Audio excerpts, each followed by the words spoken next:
I guess I just must be the day. Let me get this in focus here. I don't feel anything until I smash When all right, enough of you, Fiona Apple. Enough of you, Fiona Apple. The idler wheel is wiser than the driver of the screw, and whipping cords will serve you more than ropes ever do. She was such a phenomenal talent. She still is a phenomenal talent. Unfortunately, she has Trump derangement syndrome. Just another childish weirdo in her 40s. She just lost her freaking mind. Okay, when I type into DuckDuckGo, bleeding cool, that umbrellas, what comes up? Well, advertisement for Umbrella Academy, and then it starts coming up. Bleeding cool. I'm probably going to use some salty language in this in a few seconds, so you probably want to tune out now. The Umbrella Guy registers Renfamous trademark, Renfamous Lauren Cooper, under his own name. And then he mentions the guy's name, and Tug was just talking about this in a live stream, and he showed the article. He mentioned his name, so I'm not disseminating information that's, public disclosure, private facts type of thing. Tug says he's going to go by this. And his address, well, not his address, but his town, which is probably a very small town, is better known online as prominent comics geek figure that Umbrella Guy. This evil guy. Why did Rich Johnston at Bleeding Cool dox Tug?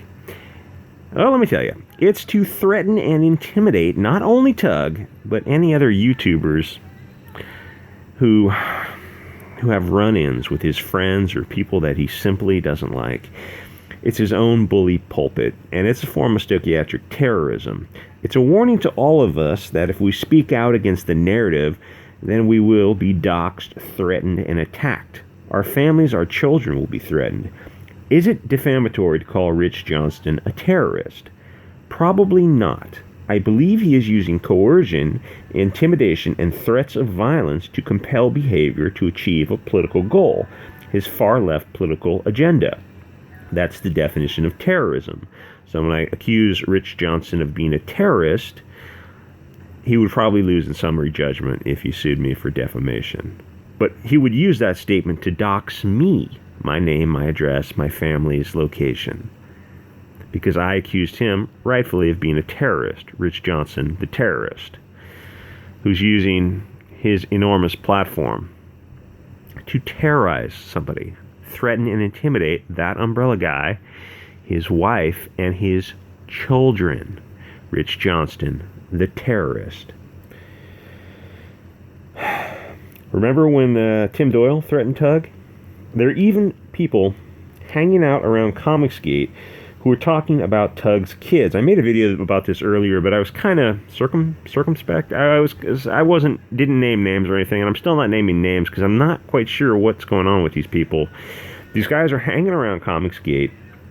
They're talking about Tug's kids, and then I see channels that I listen to that I like, guys who are on the outskirts of Comicsgate, but they're independent comics people who are they're Comicsgate. I don't know if they call themselves Comicsgate. But then they invite these guys who are talking about Tug's kids on their show. I'm not aware if they don't know what's going on or if they're condoning this behavior. Before I just flush them all down the toilet, I'm going to at least bring it to their attention and try to have a talk to them, at least on Twitter and DMs or something. I mean, I don't know if they're going to listen to me, but at least I have to bring it to their attention. You can't, there's no witch trials, even when someone's accused of heinous behavior. Okay, I won't swear.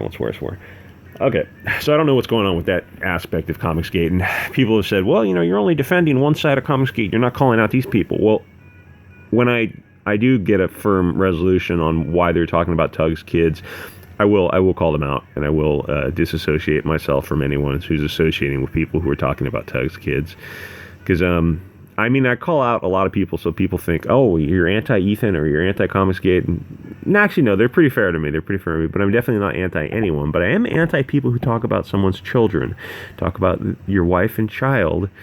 You're a pig fucker, and you deserve a lot of things that I can't say on YouTube. Okay, so this pig fucker, terrorist, Rich Johnston, the terrorist, 19 comments. I wonder what those comments are. I won't say it. He gives the guy's name, his address, this little small town. The first thing is his name. Rich Johnston, where do you live? What town do you live in, Rich Johnston? I think he lives in the UK. So, and the thing is, to be fair, he's on the far left, so he's protected by the equivalent of Antifa over there. The only purpose of naming him is to cause him to fear for his safety, for his family's safety. So he's hoping that. I mean, it's too late for Tug. He's already been doxxed by Renfamous' crowd. But for someone like me, a small channel, or others of us who have small channels, it's a threat. Of course, it's a direct threat. Rich Johnston, the terrorist, is threatening YouTubers, in my opinion. But calling him a terrorist, I don't think is defamatory. And if he sues me, he sues me. It'd be a challenge to sue me from the UK. But if he sues me, maybe he's I don't know if he's in the United States. Maybe he is. We'll see what happens. The online name from a cosplayer, comics writer, and major anti-Comicsgate figure, which may mean she needs to spend legal fees just to oppose such a thing. Okay, so you're already drumming up support for Renfamous. Now, Renfamous is also known as Lauren Cooper, and she's not. I'm not doxing her by saying her name. She's publicly known as Lauren Cooper. She posts her photograph, her name, as a cosplayer, and on Tumblr and all that kind of stuff. And I wouldn't dox anyone, even if they're on the other side of us. So if she wanted to remain anonymous, fine, I totally respect that. I mean, but people know where she lives, they know everything about her. And she's not a good person, from what I've seen. And she has this hard-on for Ethan Van Sciver and Tug. And she's I mean, here's the thing. Even a lot of people who are involved in this Renfamous thing, does she really hate Tug and EVS? Probably there's some real emotion there. The thing is, a lot of it, she's just making money off it. She's before, I remember a long time ago, I was on Twitter, she had like 500 subs, and then Comicsgate blew up, and all of a sudden now she's got, I don't know, thousands of subs, like over 10,000 subs, and it's all because she's attacking Comicsgate. Does this profit her? Yeah, she probably gets paid appearance fees, and she's getting, I mean, she got a comic book deal out of it, Deadbeats. But she also has, Patreon and Buy Me a Coffee. She's doing all the same thing we're all doing. If you enjoy someone's content, you kick them a couple bucks. But she's a pretty young girl, so she's getting a lot of money. And the anti-Comicsgate people just hate Comicsgate so bad that they're probably funneling her money. And the thing is, even if there's no money involved, she's getting those sweet, sweet dopamine hits, which is worth more to a lot of these people than gold. Okay, so she doesn't understand the trademark of Renfamous' name, and under penalty of perjury. To be fair, I'm not an IP attorney, but from what I've heard, it's not what she thinks it is. You can trademark anything. She could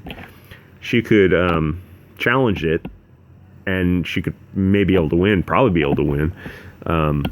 But he didn't commit perjury, which is a felony, by saying he's registering the trademark. You'd have to very carefully examine the document. And I know she hasn't done that because it's not what the document says. Anyway, so these two are going back and forth. And the thing is, Renfamous has a crowd of sociopaths on her side. Tim Doyle, Rich Johnston. She has the media protecting her. Rich Johnston has a pretty good reach, and I did talk to him once a long time ago. I made a video about it, but it wasn't very good. Not as good as my highly polished videos are nowadays, right? I know. I got to get a better setup. He got his mailbox attacked. He was in the front backyard or something with his child. Somebody came by and bashed his mailbox, and it could have been random, but it's probably related to the Renfamous crowd. And then she made fun of him for it. These are sick people. These are sick, twisted people. Anyway, so Renfamous, Rich Johnston, the terrorist, they have a crowd of people on their side who have no problem committing violence against their people they feel are their political opponents. It's they're basically Antifa. Anyway, so I wanted to take a look at this before he deleted it. I don't know if he did delete it. He will delete it. But the thing is, yeah, so you doxed him. Why don't you dox her? It's probative and relevant to the topic at hand, right? You gave his name and address, not his address, but his small town. So she lives in Texas or something. People know where she lives. People know where everyone lives. That's the thing. There is no anonymity online. I'm going to try to remain as anonymous as long as possible, and as long as I stay small, I will be safe. But if I get over 1,000 subs, that's when they notice you. And then they come after you on Twitter, and they're just, God, these are the worst people on earth. These people you cannot live with. And Renfamous, she thinks she's gonna get him on a perjury charge, or it's just nonsense. Where did you go? She went to the Kwanzaa. Was it Kwanzaa who? Someone asked him. It was either Kwanzaa or that other guy he works with. I forget these guys. They're just real morons. Asked him something like, well, where did you go to law school? You know, are you a member of the bar in your state? And he said something like, I study law or something. All right. He didn't say he's an attorney because he's not. But he said something like he's well versed in or something like that. And okay, dude, it is possible, but I don't think Kwanzaa is the one to be well versed in anything. Okay, so she's just using this to get up cash and dopamine, to be fair. Rich Johnston is a just absolute terrorist, pig fucker. If you DuckDuckGo his photographs, you know what? I'll do that for a thumbnail. Anyway, guys, support that umbrella guy, Tug. Check him out. I mean, I know it's the absolute hubris of someone with a couple hundred subs telling you to support someone with 40 or 50,000 subs or whatever, but he is a good guy. He's a nice guy. He's a good guy. I've seen nothing but exemplary behavior from him. And his enemies are the worst people. And, you know, you can judge a person by their enemies. And the thing is, you look at some people in two positions. You have Renfamous and Rich Johnston on one side, and Tim Doyle and just Mark Waid, those horrible, horrible people. And even if I didn't know anything about that umbrella guy, I would be very, very certain that whoever those evil people on the left were against, it's just a witch hunt. I know that umbrella guy, but I do know the umbrella guy a little bit, just simply from listening to his channel. Good guy, family guy, loves his wife and kids, being attacked by these childish weirdos, these absolute sociopaths. Anyway, check them out. If you want to enter the art contest, you can click the links in the description. You can donate your art to the channel. You can find us on Discord, where we have all kinds of most bizarre conversations. Send me a private email if you want to let me know some site information. Check out Teesprings, yada, yada, yada, yada. I'll see you guys next episode.